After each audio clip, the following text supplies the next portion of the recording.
Boa noite, pessoal. Boa noite. Vamos dar sequência às nossas lives aqui pela OAB Valinhos. Estão me ouvindo bem?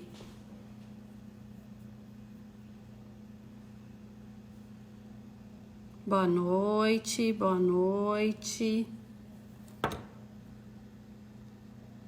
Boa noite a todos. O áudio, então, ok. Muito bem, gente. Estamos aguardando o nosso convidado de hoje. Olá, boa noite. Boa noite, minha querida Cláudia. Tudo bem? Estou bem, e você? Tudo bem? Tá dando para ouvir bem aí? Boa noite a todos. O pessoal está dizendo que sim. Que Ok. bom. Muito Que bom. bom. Então, o pessoal já Eu está...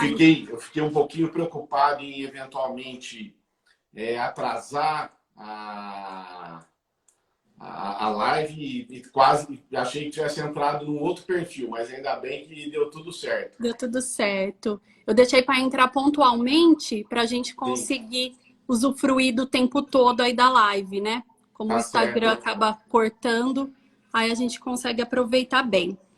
Bom, vamos lá. Primeiramente, eu quero desejar uma ótima noite a todos, agradecer a participação, agradecer... Doutora Ju tá dando algum feedback ali, baixar a câmera do Dr. Paulo um pouco. Baixar? Então, espera um Baixar pouquinho, um deixa eu... pouquinho. Aí. Falar para ela se tá bom agora. Ficou bom, Ju? Acho que tá ótimo, sim. Tudo ok. Pessoal, boa noite a todos.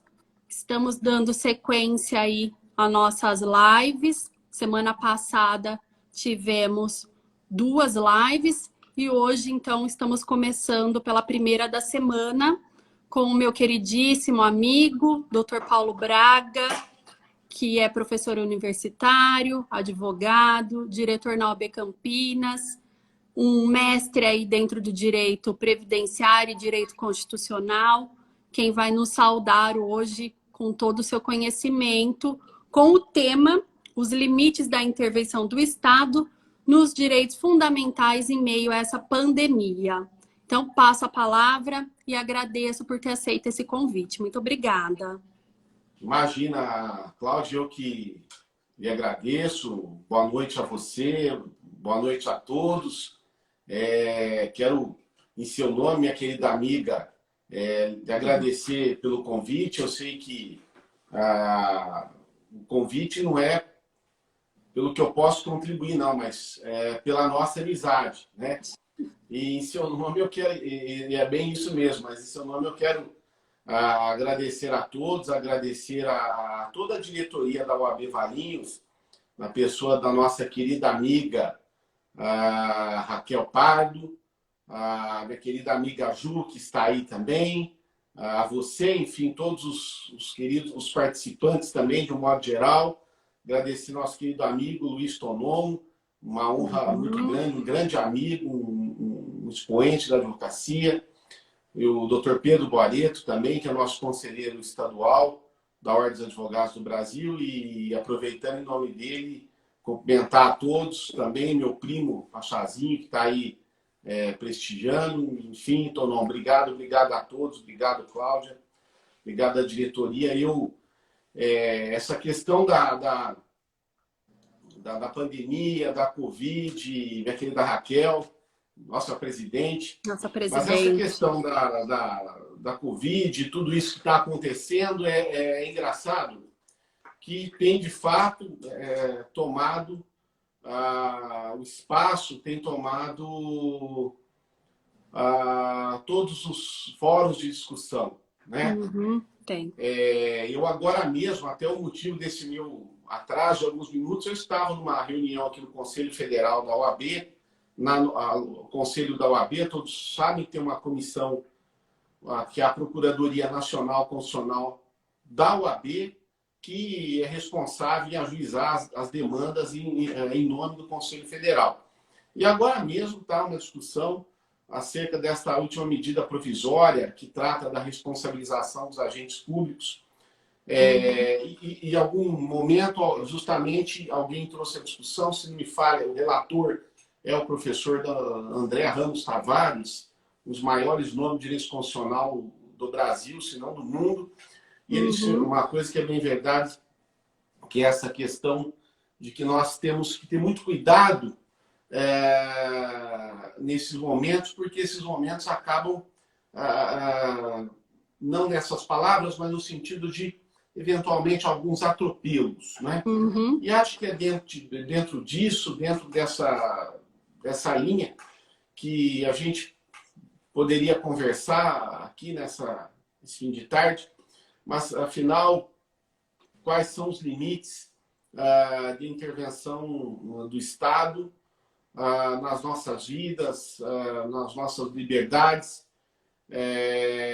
nos nossos direitos, até consagrados constitucionalmente, muitos deles e também tratados internacionais, enfim. A primeira pontuação, Cláudia, que eu queria dizer é que o momento é um momento excepcional e que muitas vezes exige uma providência também excepcional pelo Estado. Mas isso não significa que o Estado tenha em mãos um cheque em branco. Tenho usado bastante essa expressão, um cheque em branco para simplesmente preencher aleatoriamente da maneira que bem entender, né? Nós temos que nos lembrar que a única garantia, a única proteção que nós temos diante do Estado é a Constituição. É a Constituição, não há outra, né?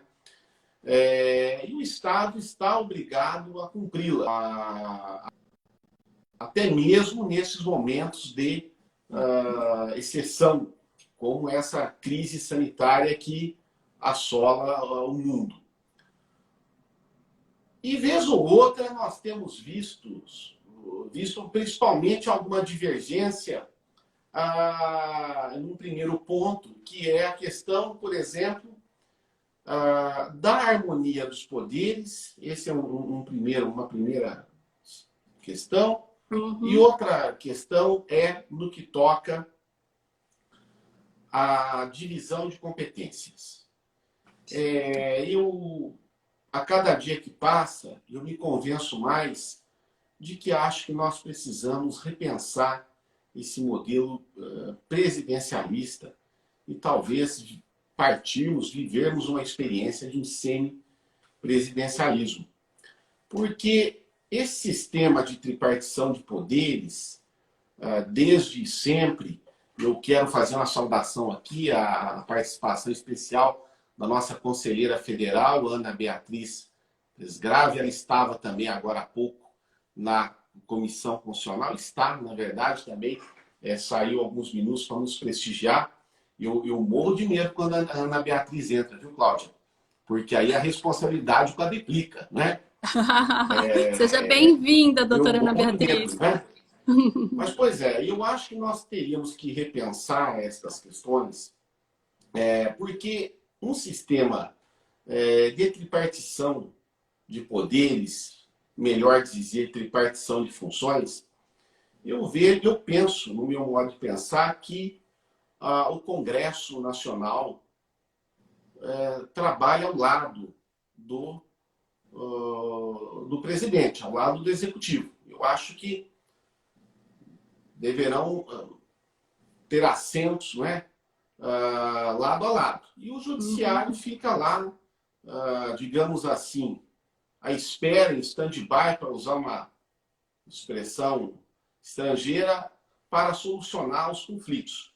Mas eu penso que fica aqui o executivo e ao lado o legislativo, o Congresso, o parlamento, cada um dentro da sua esfera de competência, respeitando os limites de competência do outro e a autoridade que foi dada pelo constituinte originário a cada qual.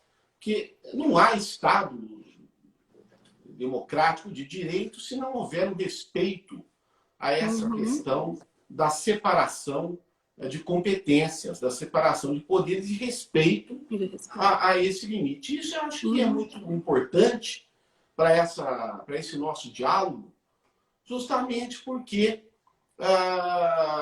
o que, vez ou outra, a gente tem, às vezes, percebido são certos atropelos. Né? Parece que nós não estamos tendo um diálogo, né?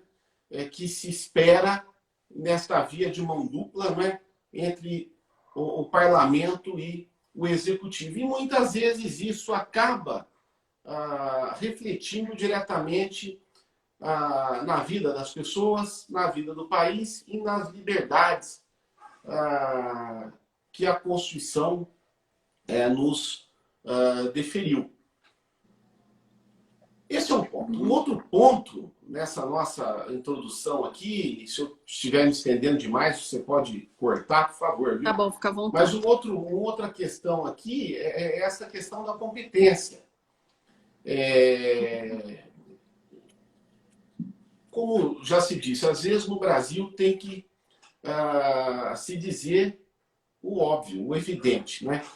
A Constituição, que é de 88, completa agora 32 anos, ela é expressa, não deixa dúvidas no que toca à divisão de competência nesta questão de saúde pública. Uma competência paralela, uma competência comum, concorrente, como queira chamar, mas que significa que a União, estados, municípios e o Distrito Federal, evidente, tem cada qual a sua autonomia, né? A sua autonomia para decidir aquela questão de saúde pública dentro das suas especificidades. O Supremo Tribunal Federal agora, recentemente, na ação direta de inconstitucionalidade 6.341, confirmou essa questão por 10 votos a 1, né? Se não me falha a memória. Confirmou já a medida cautelar deferida pelo ministro Marco Aurélio e apenas disse o óbvio, aquilo que já está na Constituição. Mas ainda assim nós vemos um certo conflito, né? Uma aparência de conflito nessa questão da divisão das competências. A União diz o que é atividade essencial, aí o governo do estado diz que aquela atividade não é essencial, e vem o município e diz que nenhuma daquelas é essencial, que essencial são outras. Né? E tudo isso a gente acaba trazendo uma situação... Estão me pedindo para desativar comentário? Eu não sei. E olha aqui eu mostrando para vocês outra coisa. Gente, eu não sei desativar, desculpa, eu até tentei. Desculpa te interromper. Não, imagina. Então, eu vejo, aí vem o município e diz, não, essa atividade que é essencial. Né? Bom, então isso gera um estado também de insegurança jurídica. Mas alguém haveria de dizer, mas então por que a Constituição não foi mais clara? Não é que a questão da Constituição ser ou não ser. A Constituição é clara. Mas o que o Constituinte esperou é que houvesse este diálogo, esta harmonia entre os entes políticos. A Constituição não pode prever todas as hipóteses da vida e mais do que isso. As Constituições não são, eu digo sempre isso, não são varinhas mágicas e não substituem a vida das pessoas. Né? Nós temos que ter essa clareza.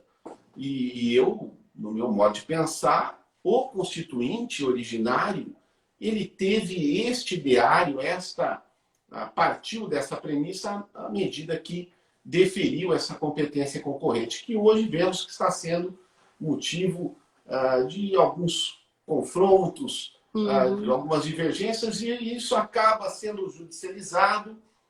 E, minha querida Cláudia, nós acabamos judicializando a política e judicializando a vida, e isso é muito ruim. É muito ruim para nós, é muito ruim para o Brasil. Né? Então, eu tenho um pouco de cuidado com isso, a meu ver. Nós temos que deixar o Judiciário lá, o Supremo lá, mas as questões políticas, devem ser resolvidas no campo da política. As questões de direito são solucionadas lá no Poder Judiciário. E então vem essa questão, né? Bom, mas será que o Estado está indo além do que a Constituição permite? O Estado está indo além ou não? Está na competência do Estado? O Estado será que pode, um dia desse, limitar o meu direito de ir e vir? Nós tivemos aqui numa cidade próxima, a Campinas, logo um mês atrás, um decreto que proibia as pessoas de sair de casa das 9 às 6 da manhã. Agora mesmo, o lockdown em várias cidades que não tem disposição legal. Isso é importante dizer. Todavia, nós temos que também enxergar que a situação é, como se diz, é excepcional, né? E a situação, como sendo excepcional, exige medidas, às vezes, excepcionais, mas, repito, nada fora da Constituição, que precisa ser também interpretada num todo, né? É o princípio da unidade da Constituição. Não, mas interpreta só não. Eu não posso interpretar um dispositivo da Constituição isoladamente dos demais. Eu tenho que fazer uma interpretação de todo o texto constitucional para que eu consiga me aproximar o mais possível da vontade do Constituinte. Então, esse é um ponto também de relevo. E nessa cidade, por exemplo, eu até fui procurado no canal de imprensa e falei, olha, a meu juízo não pode. Por quê? Porque essa questão da restrição à liberdade, sabemos todos nós, aqui é uma plateia, nós estamos aqui batendo papo, um público seleto, nós sabemos que esta competência é exclusiva do presidente da República. E mesmo assim, estado de sítio. Ouvir o Congresso Nacional, ouvir o Conselho de Defesa da República e com autorização do Congresso, né? E, de fato, o Ministério Público ajuizou uma ação questionando esse decreto e a Justiça suspendeu a aplicação desse decreto nesse sentido. Não pode haver essa limitação do direito de liberdade das pessoas. É uma situação delicada, principalmente neste momento em que se agrava essa questão da pandemia. Né? Então, o poder de polícia sanitária da administração pública, que todos nós sabemos, pode impor limitações ao direito de ir e vir, ao direito de propriedade, mas escorado na Constituição, que também o poder de polícia não é lá aquela cheque em branco, nada disso, né? Tem que estar escorado na Constituição, apoiado na lei. É uma dificuldade, porque, a bem de ver, não poderia. Aliás, não tem nem lei para isso. Essa é a grande verdade. Mas como enfrentar isso diante da realidade? Eu penso, e li uma outra decisão do Poder Judiciário de São Luís, uma das primeiras decisões que saiu, que a Justiça caminhou nesse sentido. É preciso ponderar os bens jurídicos, né, os valores que estão em uma suposta disputa. Não há conflito de norma constitucional, há uma aparência de conflito. E nessa disputa é preciso, vez ou outra, fazermos um sopesamento de qual direito é que deve prevalecer. Então, é um momento excepcional e isso exige do Poder Judiciário muita serenidade. Porque o Poder Judiciário, eu vi até que tem uma pergunta, agradecendo a participação do amigo André Amin, da Cristina Benassi, do Marcos, grandes amigos. E dizer o seguinte, o Poder Judiciário ele tem também o seu limite de competência, evidentemente. Né? E muitas vezes esta falta de harmonia, esta falta de diálogo entre o Executivo e o Legislativo transfere ao Judiciário, cria-se um vácuo de poder Essa é uma questão. É. Cria-se um vácuo de poder e o judiciário vem e intervém para solucionar a questão, né? O ativismo judicial é isso.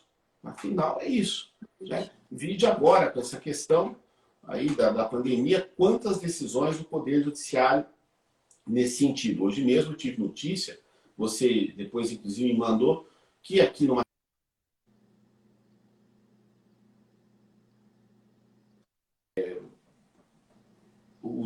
acho que teve alguma interferência do Ministério Público, o prefeito fez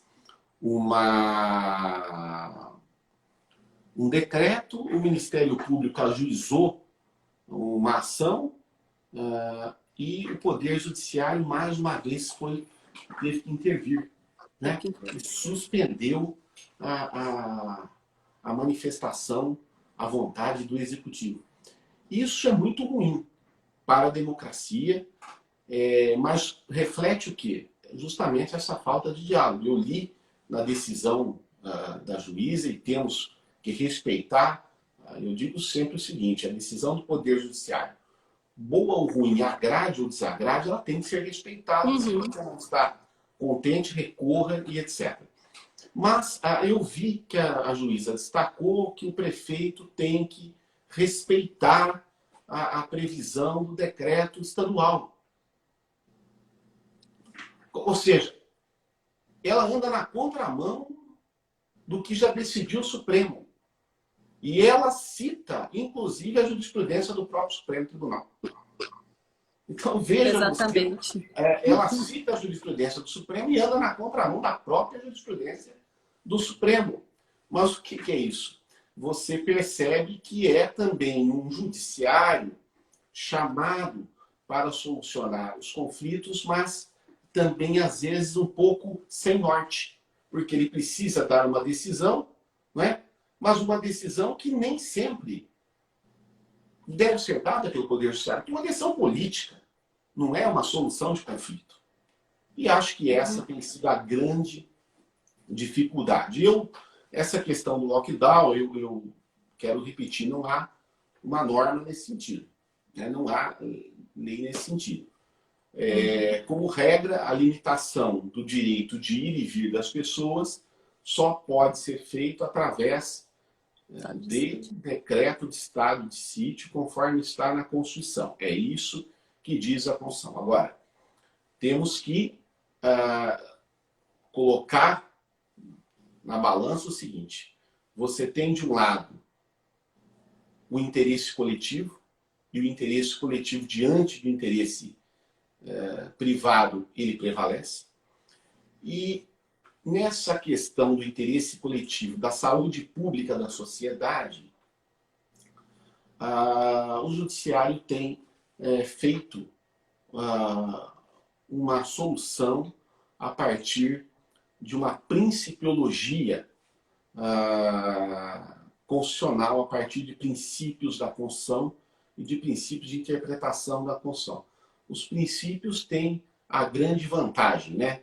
Que eles muitas vezes falam tudo e não falam nada, e assim é um bom caminho para você se apoiar. Mas é nesse sentido que tem caminhado o Poder Judiciário. Bom, qual é o bem jurídico em disputa? O direito de ir e vir, a liberdade das pessoas, está tudo isso consagrado na Constituição Federal. Mas há, neste momento, uma situação real da vida, uma situação que precisa também ser sopesada, que é a saúde pública.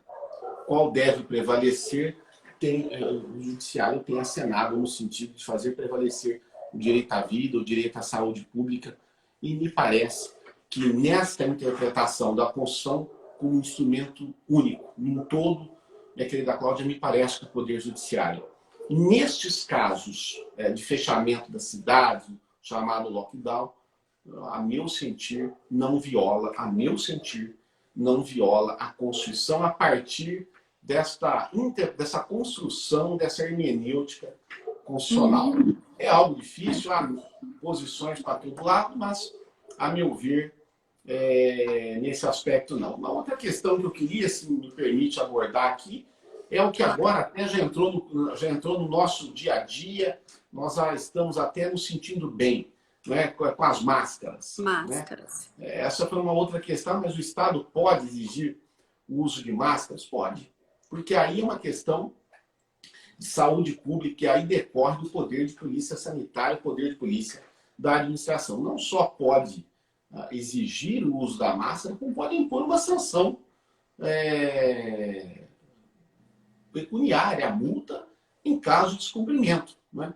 Porque isso decorre do poder de polícia da administração. E isso está completamente amparado pela Constituição e pelas normas infraconstitucionais. Agora, é claro também que o Estado tem o dever de disponibilizar as máscaras para quem eventualmente necessidade tiver, que é uma questão de saúde pública como qualquer outra. Mas essa é uma interferência, uma intervenção do Estado na nossa vida privada, mas isso viola a vida privada. O direito, eu acho, não. É preciso lembrar que não há direito absoluto. Nem mesmo os direitos fundamentais são absolutos. Ou seja, os direitos fundamentais têm esta relativização e, mais do que isso, o meu direito fundamental deve viver em harmonia com o seu e com o da sociedade. Né? Aliás, uma teoria chamada teoria dos direitos imanentes, né? Que gosta de tratar sobre isso, mas de fato, né? Ou seja, o meu direito fundamental tem que conviver com o seu e conviver com o direito da sociedade de forma harmoniosa. A meu juízo, não viola a Constituição. Eu acho que esses dois pontos são os pontos que as pessoas, que a sociedade mais se sentiu assim, não agredida, mas eu acho que tocou mais na sociedade. Né? Essa questão da liberdade, mas eu tenho direito, a questão do rodízio, mas eu não posso sair de casa em dado horário, mas isso não está na lei, não está na Constituição, estão rasgando a Constituição, todas essas coisas, e nós temos que respeitar todas as posições. É importante respeitarmos, isso faz parte do contexto, faz parte da democracia.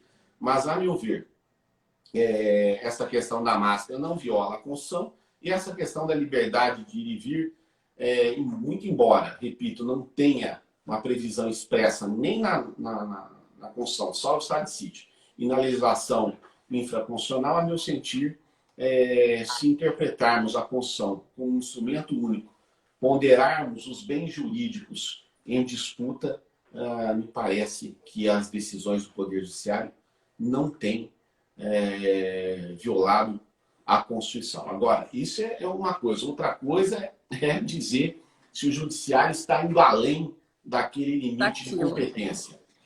Aí é uma outra história. Né? Aí é uma outra questão. Né? Não sei se você quer fazer uma... Eu quero. Aproveitando esse ponto que você falou da questão da máscara, referente agora a essa questão do rodízio de veículos. Qual que seria o seu entendimento em relação a isso? Pode realmente ter? Pode penalizar? Gostaria que você falasse um pouquinho. Antes eu quero agradecer a presença da nossa querida vice-presidente da OAB Campinas, a doutora Luciana Freitas, mais conhecida como doutora Freitas, né? Uma querida amiga, uma querida amiga. Bem-vinda, Lu. Cláudia, essa questão do rodízio também não viola a Constituição, não viola as normas infraconstitucionais, né? Nós já temos essa questão do rodízio, por exemplo, como preservação do meio ambiente na capital, há anos, como também a melhoria do tráfego na capital. Então, essa restrição do rodízio, e eventualmente, se houver descumprimento, pode haver a punição. Agora, eu acho que um ponto é importante. Esta matéria, no meu modo de pensar e respeitados todos os pontos de vista, esta matéria tem que ser regulada por lei. Essa matéria não pode ser regulamentada por decreto como uma ou outra cidade fez.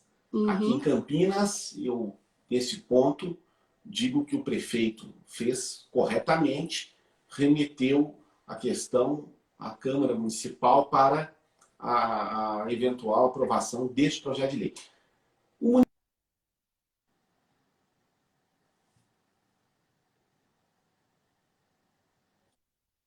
Dar uma parada, mas o município pode sim fazer esta intervenção, fazer esse rodízio, e eu penso que isso não viola de modo algum a Constituição, não viola também esse direito de propriedade. Nós sabemos todos os efeitos decorrentes da propriedade, mas está sim dentro da competência do município. O artigo 30, inciso 1º da Constituição, e pode sim haver sanção. Isso decorre sim da competência municipal, não viola a Constituição.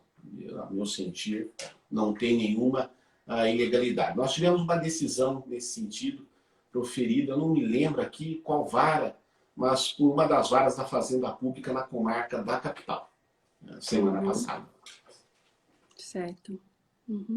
Até voltando um pouquinho naquela questão que você estava citando, que é da sentença que eu te mandei hoje, que é de Jundiaí. E dentro daquela decisão, o que a juíza entendeu é que o direito à saúde, ele estaria de alguma certa prevalecendo ao direito de ir e vir, né? E que neste caso, como a gente já tem um decreto estadual que ele teria uma amplitude maior, o município só poderia tomar medidas que fosse para melhorar aquele distanciamento, né? Todo esse cuidado que está sendo tomado.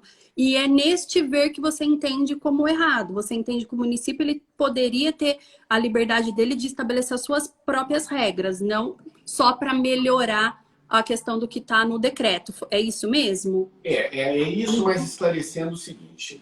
O município, número 1, ele tem essa competência. Essa competência está na Constituição, foi confirmada pelo Supremo Tribunal Federal. Então, ele pode dizer qual é a atividade que é essencial dentro das suas peculiaridades. Esse é um primeiro ponto. Todavia, e acho com mais elevado respeito à magistrada, mas a meu sentir houve uma pequena confusão acerca da questão da discricionariedade da administração. Quando ela diz que ele só pode melhorar, eu penso que ela quer dizer o seguinte: olha, você só pode ir contra o que está no decreto estadual se você tiver condições técnicas de demonstrar o contrário, de demonstrar que a sua cidade, por exemplo, tem condições de abrir o comércio, de abrir essa ou outra atividade. Por quê? Nós temos a competência legislativa, que esta está assegurada pela Constituição e confirmada pelo Supremo, repito, mas nós temos agora, de outro lado, dentro dessa competência legislativa, também a competência discricionária, a competência material de tomar decisões. E esta discricionariedade administrativa, ela não ela tem que ser apoiada em questões técnicas. A discricionariedade administrativa, ao contrário do que sempre se pregou e no passado se foi, ela não é uma liberdade para que o prefeito, o governador, o presidente da República faça o que bem entender. Nada disso. A competência discricionária, ela tem que, primeiro, evidentemente, obedecer à Constituição. Segundo, obedecer às normas infraconstitucionais. E critérios técnicos. Bom, por que você vai abrir o comércio na cidade? No caso, Jundiaí, o público, nós podemos dizer. Mas eu tenho aqui estudos da Secretaria de Saúde, entendendo que, diante do meu contexto, da minha realidade, é possível ter um baixo índice de contaminação, a saúde não está em risco de colapso, e eu tenho condições de abrir a minha atividade. Mas isso tem que, Cláudia, tem que estar tecnicamente demonstrado, porque aí sim o Poder Judiciário não pode tolher essa competência do prefeito, porque se o chefe do executivo está apoiado em critérios técnicos, aí a opção é dele, de abrir ou não abrir. O que ele não pode dizer, não, vamos abrir, não tem problema nenhum. Mas o senhor tem algum critério técnico? Não, nenhum. É que eu sei que podemos abrir. Não, isso não. Mas se ele está escorado, apoiado em questões técnicas, a interferência do Poder Judiciário é manifestamente indevida, porque aí sim o Poder Judiciário está afrontando aquela disposição do artigo 2º da Constituição, a questão da harmonia dos poderes, e está tendo uma usurpação da competência do Executivo. Mas é preciso repetir, o Executivo tem que estar municiado, amparado em fundamentos técnicos. Me parece que esta foi a questão lá da decisão. Ela cita isso, mas não cita, mas cita. Mais ou menos, acho que houve uma confusão nessa questão da discricionariedade administrativa. Mas o prefeito, o governador, tem sim esta competência constitucional e a competência discricionária. Mas quero aqui frisar, a discricionariedade tem que estar apoiada em critérios técnicos, principalmente nessas questões sanitárias. Ótimo. Até tem um comentário que está citando uma cidade de Minas Gerais que não teve nenhum caso confirmado até o presente momento e 80% do comércio já retornou de acordo com todas as medidas de segurança e vigilância sanitária. É nesse sentido mesmo. Infelizmente, não é o que a gente tem visto, né? A questão de briga política, de ego, tem influenciado muito no nosso dia a dia.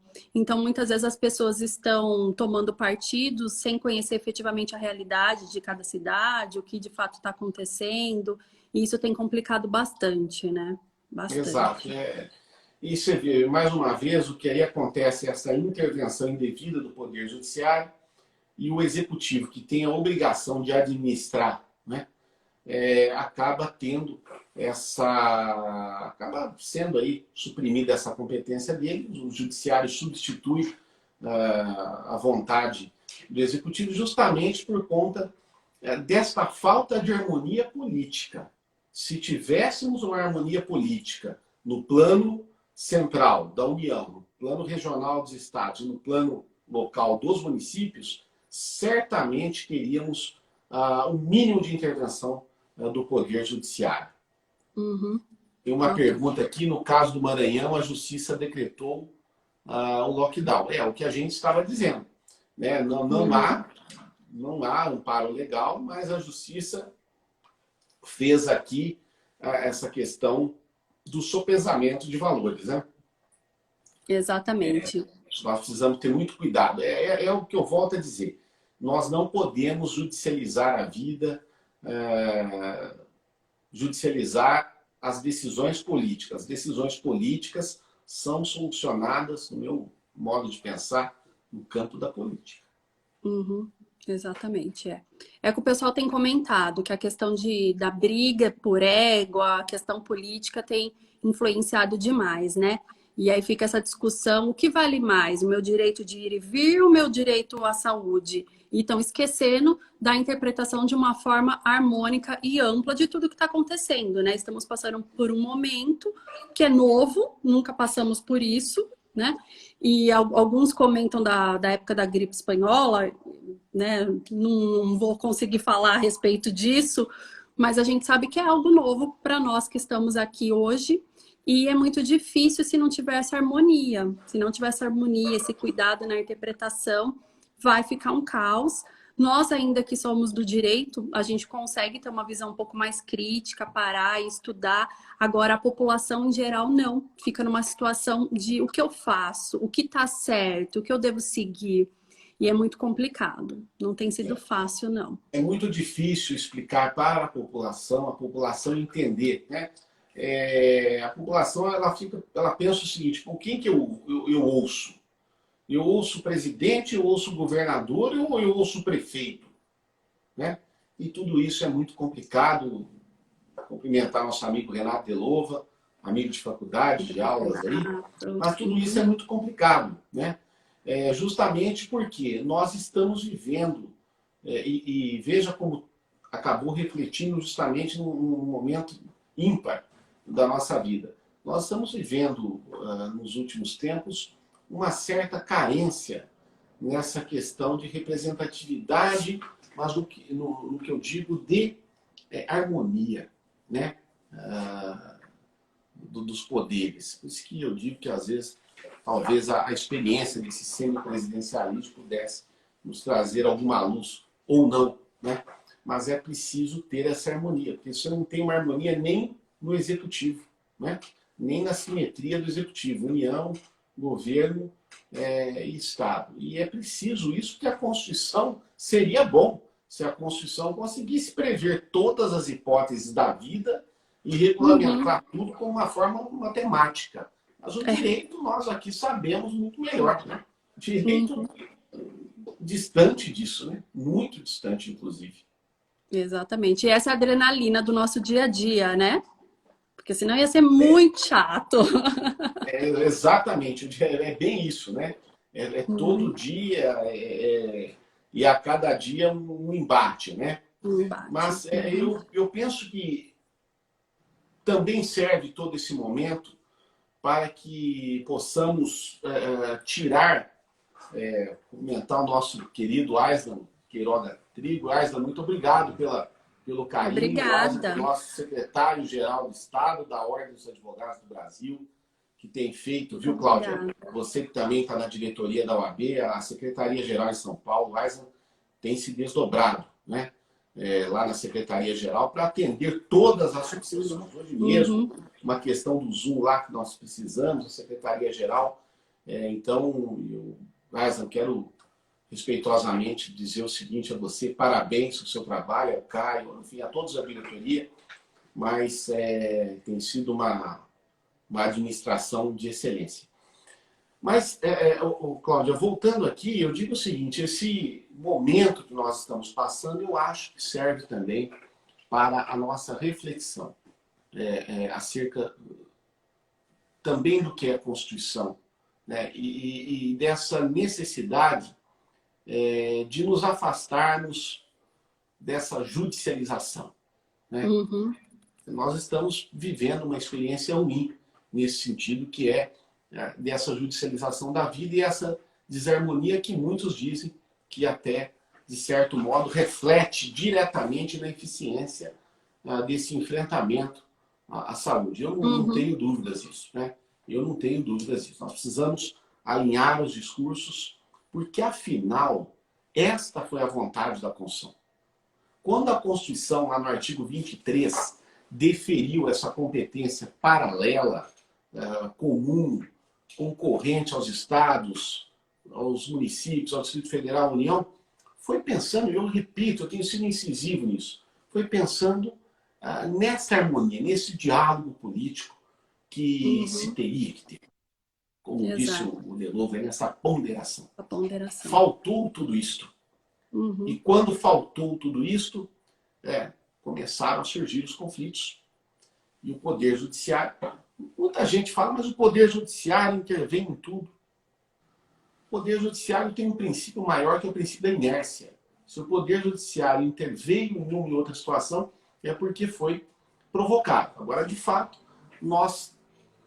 acho que a sociedade brasileira tem presenciado, tem visto nos últimos tempos, talvez uma intervenção um pouco mais exacerbada do Poder Judiciário, esse ativismo judicial, que não é bom. É claro que, se provocado, o Poder Judiciário deve responder à provocação e dar uma satisfação a quem o provocou. Isso é evidente.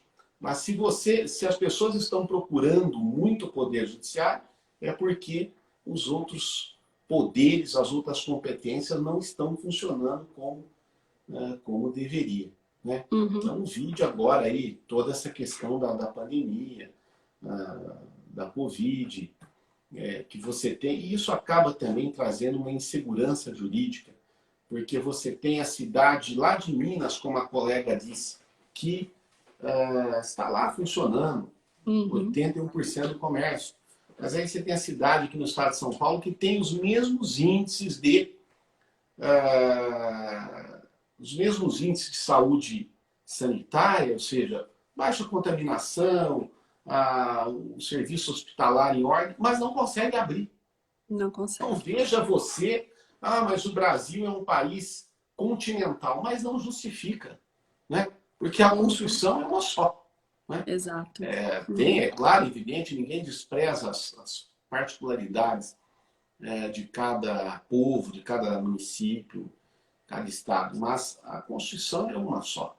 E você vê, às vezes, até discrepância de decisões do Poder Judiciário, mas o Poder Judiciário precisa também, nesse ponto, ter talvez um pouco mais de cautela em certas intervenções. Né?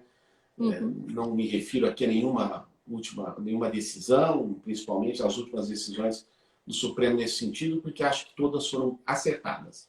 Mas o que se tem visto é, sim, um ativismo judicial um pouco exacerbado. Embora, ao que parece, está tendo uma consciência maior na jurisprudência de se evitar esta intervenção, justamente para que não haja um esvaziamento da competência do Executivo e da competência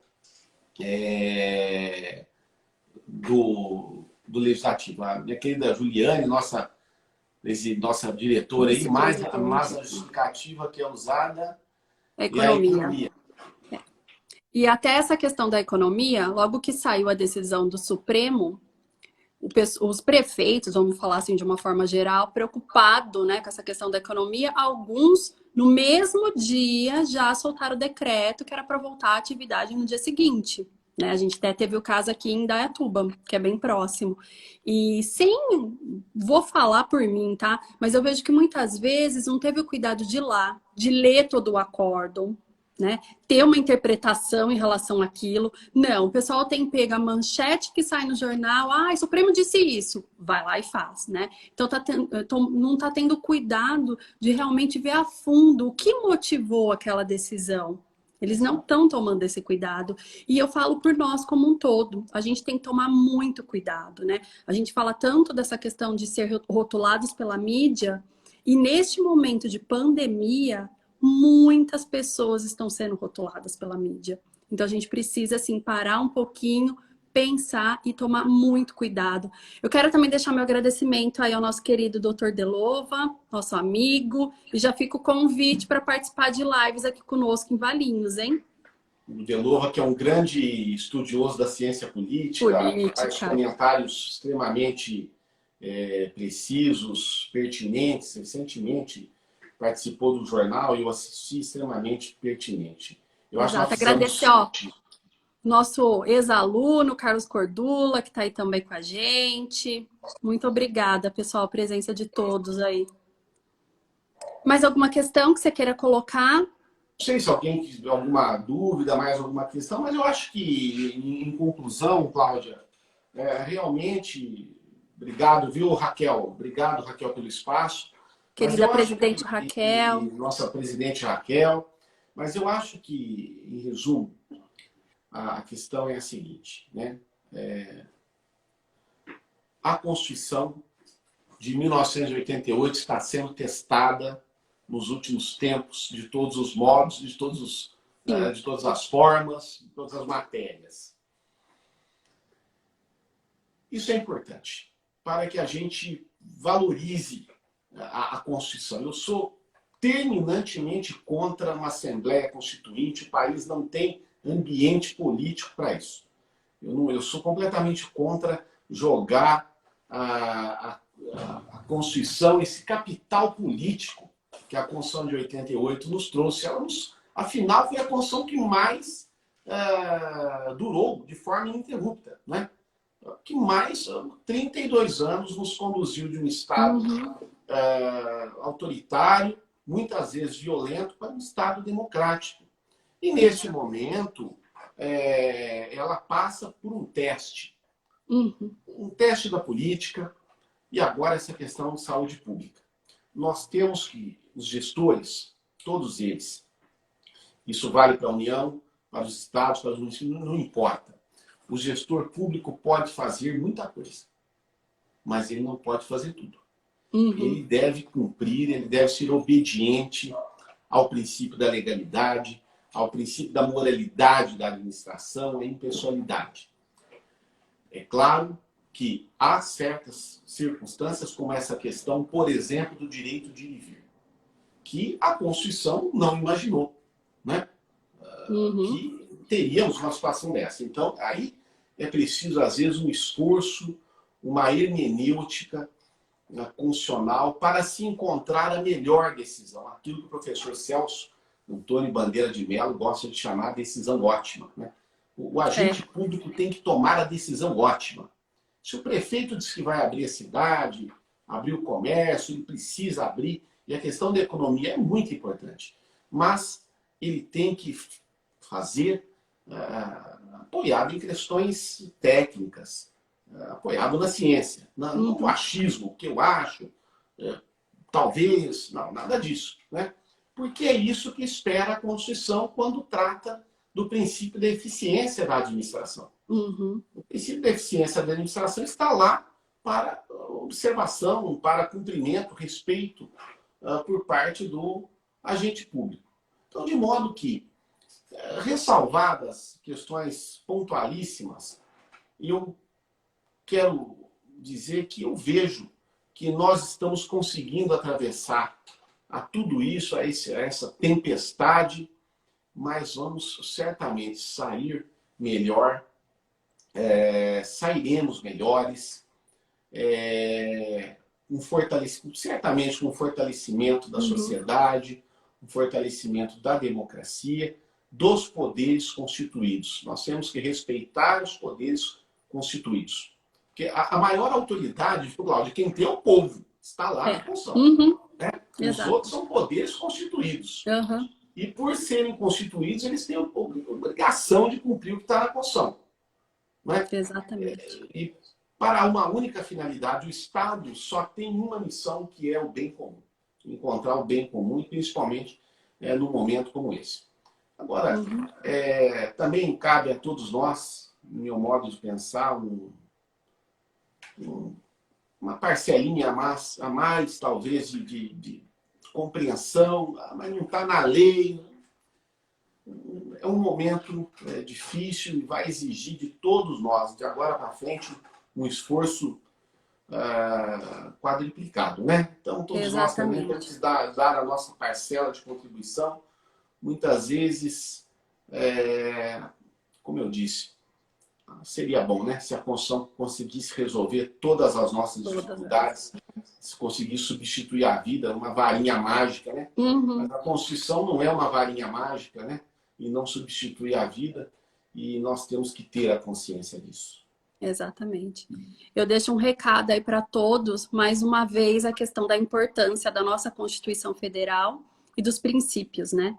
Muitas vezes a gente ignora os princípios constitucionais, principalmente os nossos alunos, quando a gente está falando da questão dos princípios, e aí tá o quanto que a gente precisa se atentar aos princípios constitucionais, fazer essa interpretação e se cuidar, né, gente? Cada um se cuidando, respeitando essa questão aí do isolamento, fazendo o nosso papel.